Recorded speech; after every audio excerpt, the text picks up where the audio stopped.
Ça tourne. Bonjour Mohamed Vogani. Bonjour Thierry. Donc ici on est à Tunis, AfriCup, 2 jours de conférences, de panels, de workshops avec des invités qui viennent d'un petit peu partout en Afrique. L'objectif c'est une mise en avant de l'Afrique, une mise en avant de la Tunisie, avec un grand focus sur tout ce réseau d'entrepreneurs incroyablement dynamique, et puis aussi un lien fort avec le digital, le numérique. Est-ce que tu peux nous en dire un petit peu plus ? Écoute, je te remercie déjà d'être présent parmi nous, parce que tu sais l'estime que je porte pour ton travail au niveau africain, et réunir tous ces réseaux n'a pas été facile. Et c'est vraiment extraordinaire de voir l'enthousiasme et surtout le fait d'avoir reçu plus de 300 startups, dont plus de 200 qui viennent d'Afrique, de plus de 32 pays, parce que j'ai appris ce matin, je ne le savais pas, qu'on avait des startups qui venaient de Guinée équatoriale. Donc on a des startups qui viennent du Botswana, on a un peu partout. Et si tu veux, l'objectif qu'on s'était fixé au départ avec Africa, c'est de démontrer qu'il existe une Afrique qui gagne, une Afrique qui crée, qui innove. Et c'est cette Afrique-là, qu'on voulait montrer, puisqu'on a toujours une image un peu calvaudée quand on est à l'extérieur. Tu sais que moi je vis à Paris, mais je me balade un peu partout en Afrique. Je me suis aperçu que l'image qu'on avait, c'est pas la vraie image que l'on a quand tu es entrepreneur en Afrique, quand tu vis en Afrique. Il y a des choses extraordinaires qui se passent, et c'est tout ce foisonnement, ce côté coloré, ce côté innovant qu'on voulait mettre en avant.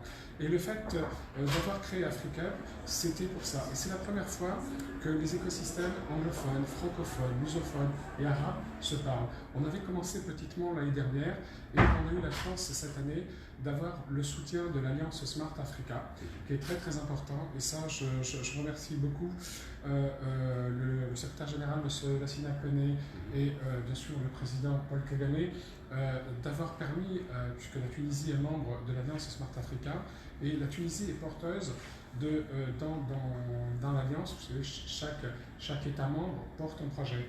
Et la Tunisie porte le projet de développement de l'écosystème digital africain.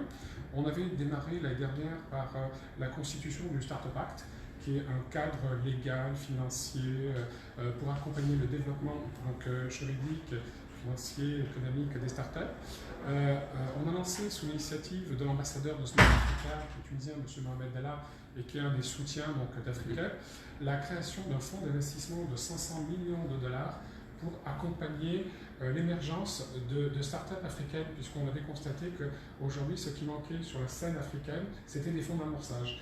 Et il a été signé au mois de mai à Kigali, lors de Transform Africa, le réunion de l'Alliance Smart Africa. Il a été signé un accord avec Bamboo Capital pour lancer ce fonds d'investissement. Et donc ce sont nos amis de Bamboo Capital aujourd'hui qui portent cette initiative de fonds d'investissement dans lequel, et c'est la première fois, ce sont les États qui vont démarrer le fundraising, donc la phase de démarrage.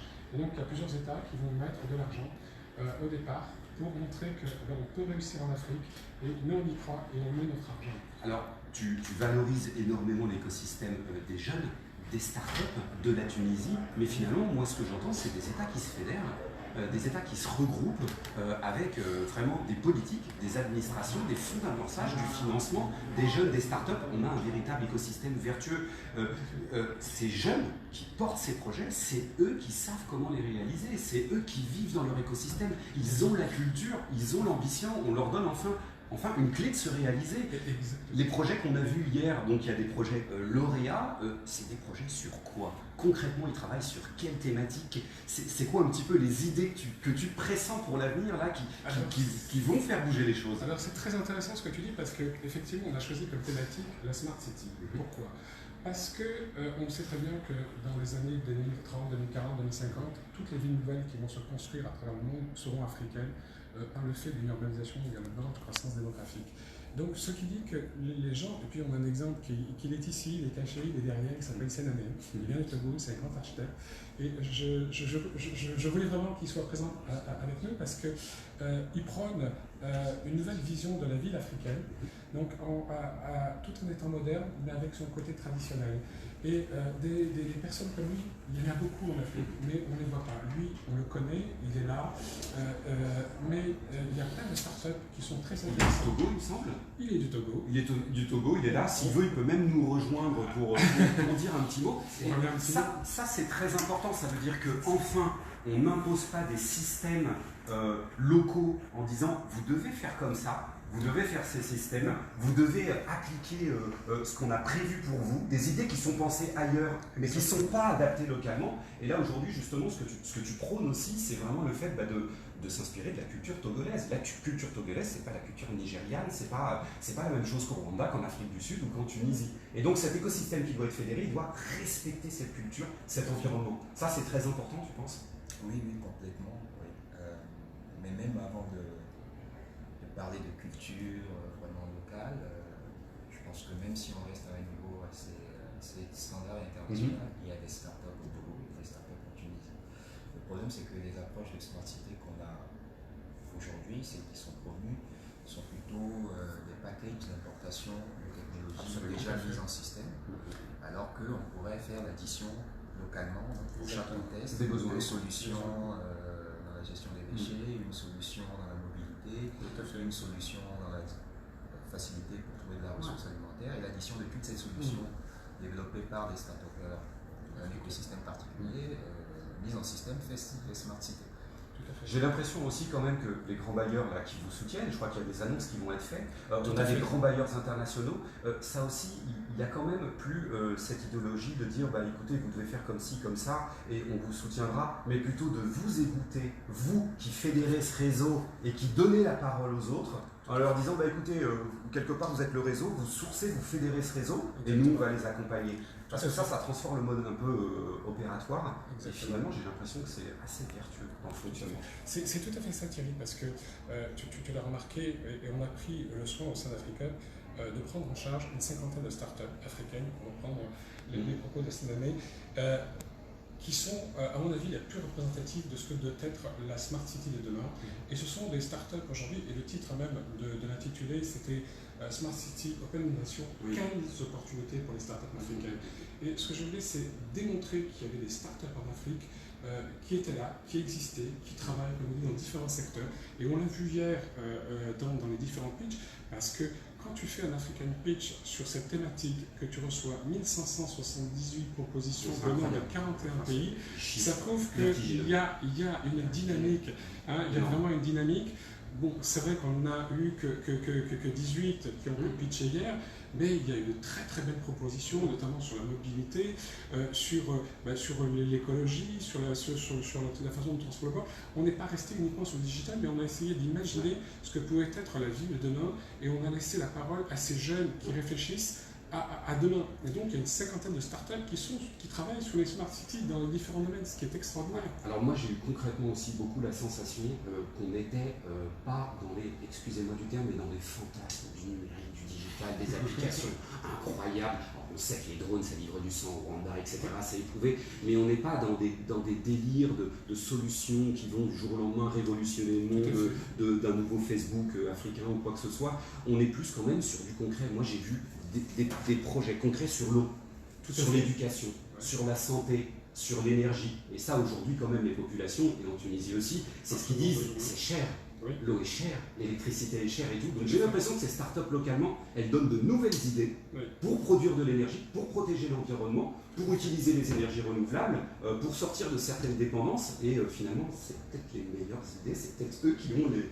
C'est eux qui vivent au quotidien, c'est eux qui ont ce tu as tout à fait raison, c'est ce qu'on a voulu démontrer, et on le voit. Et je pense qu'on arrive aujourd'hui à un nouveau cycle. Hein. Je ne sais pas si tu es comment, on a un nouveau cycle. C'est qu'on est passé de toutes ces fintech, de tous ces trucs, à des choses vraiment concrètes. Et tu vois cette production aujourd'hui, nos jeunes partent vraiment du besoin. Exactement. Et les propositions qui ont été présentées, elles sont extraordinaires, parce que moi je pense à des petits jeunes que je voudrais mettre en avant.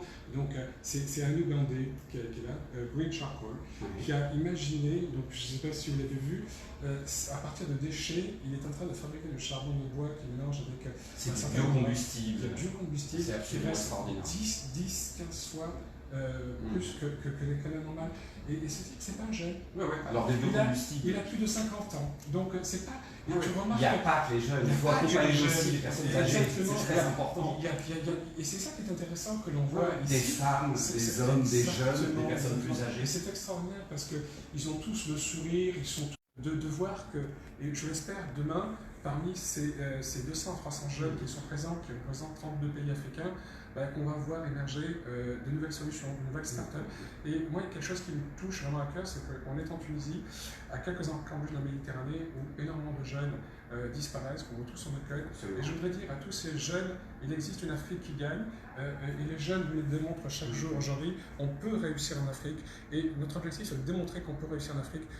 Pourquoi aller tenter un rêve en dehors du continent, alors que les possibilités sur le continent sont énormes et on peut réussir sur notre continent. Absolument. Et voilà, à l'image de Senamé, à l'image de beaucoup d'autres qui ont répondu à notre appel, pour moi c'est la plus belle des choses. Et toi, même si tu n'es pas africain de couleur ou de sang, tu es un Africain de cœur et tu es là avec nous et tu as apporté toute ta joie, toute ta connaissance. Et je voulais vraiment te remercier d'avoir été présent. Avec plaisir. Alors, pour conclure quand même, effectivement, ça offre de réelles possibilités.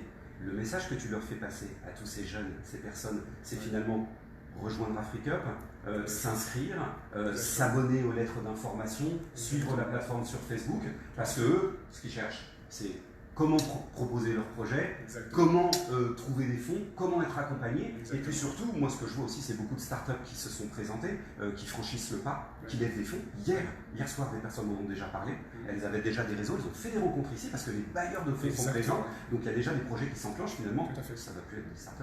Ça va être des entreprises, voire des grandes entreprises, voire des ONG, voire des fondations. Enfin, je veux dire, j'espère. Effectivement, on a beaucoup de startups africaines. Et hier, on a proposé donc, les premiers deal rooms avec du speed dating, où il y avait une vingtaine d'investisseurs qui étaient là. Chaque startup pouvait rencontrer une dizaine d'investisseurs pendant 2-3 minutes. Et effectivement, le retour que l'on a, c'est qu'il y a déjà plein de projets qui intéressent les fonds d'investissement. Et tous ces fonds d'investissement nous ont dit hier, et c'est pour ça qu'on est très fiers, c'est la première fois qu'ils voient une telle diversité et vraiment de tels projets. Et donc c'est aussi une réussite parce que nous avons fait plein de concours, on n'a pas resté uniquement sur la partie transitionnelle digitale, on a fait des concours sur les industries créatives. Et c'est un jeune Togolais qui a gagné hier. On a essayé d'imaginer ce que pouvait être à la ville de demain et il nous a proposé des solutions et une vision extraordinaire. Donc c'est ça aussi que je veux dire. J'ai oublié son nom, il s'appelle Arnaud. Voilà. Ce qui est très important, parce qu'encore une fois, on parle du digital, on parle du numérique, des applications, des nouveaux systèmes, mais ce que tu fais, toi, c'est mettre les humains autour de la table. Tout à fait. C'est de garder l'humain au centre du dispositif, et ça, c'est très important. Merci beaucoup, Mohamed. Merci à tous. Et puis, on en reparle très rapidement. Merci beaucoup. Merci beaucoup. Merci, Thierry. J'espère qu'on a été à la hauteur de tes attentes.